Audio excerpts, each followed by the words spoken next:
שבת בבוקר.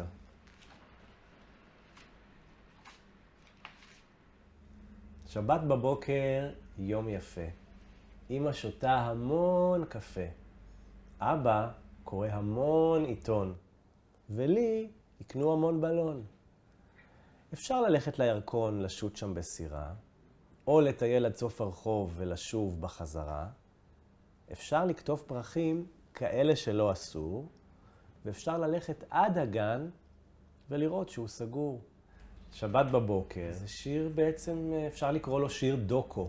בעצם הוא נכתב על אחותי ועליי, אחותי יעל ואני, שהיינו ילדים כאן בתל אביב. זה אמצע שנות ה-70. אנחנו גדלנו כאן בשכונה הזאת, ואמא שלי כתבה את השיר הזה, לפי מה שאבא שלי מספר, בכמה דקות. ושיר מתאר מה עושים בשבת בבוקר. זאת אומרת, אמא שלי אף פעם לא לקחה אותנו לטיולים בירושלים, בגלבוע, במדבר. זה תמיד היה בגבולות השכונה.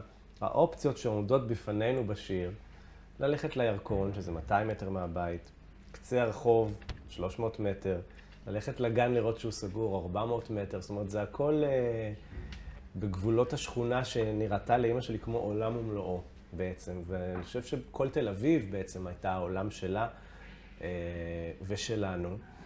וזה די לא יאמן מה נהיה מהשיר הזה, כי זה שיר שהיה בתוך ספר ילדים, ילד קטן וילד גדול. ספר נשכח שכבר לא מוצאים אותו לאור המון שנים.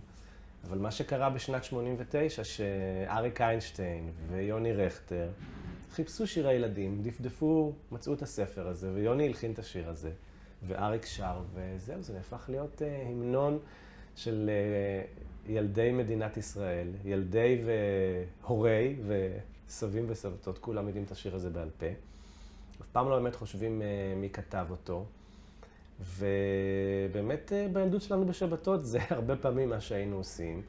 היינו גם הולכים ללונה פארק, שזה גם לא רחוק מפה. בכלל אני חושב שתל אביב קצת נראתה אז כילד כמו דיסנילנד. שיר הילדים התמים הזה גם היה בשנות ה-90 אני חושב, באיזושהי סערה ציבורית, כי היה בישראל שר חינוך דתי, שהחליט שפשוט צריך להוציא את השיר הזה מספרי הלימוד של הגיל הרך, כי זה לא ייתכן שבשבת שתים בסירה.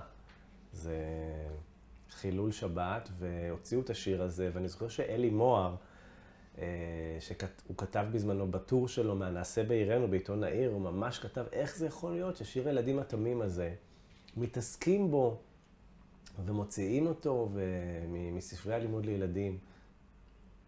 באמת עוד חיבור לתל אביב, חיבור משפחתי, שאימא שלי, תרצה אתר, נולדה וגדלה כאן והייתה תל אביבית כל חייה, וכמובן אבא שלה, שהוא סבא שלי, נתן אלתרמן, שגם המשורר התל אביבי ביותר, שכתב כל כך הרבה על תל אביב. וזהו, זה גם חיבור שמוביל אותי מאז ועד היום לעיר.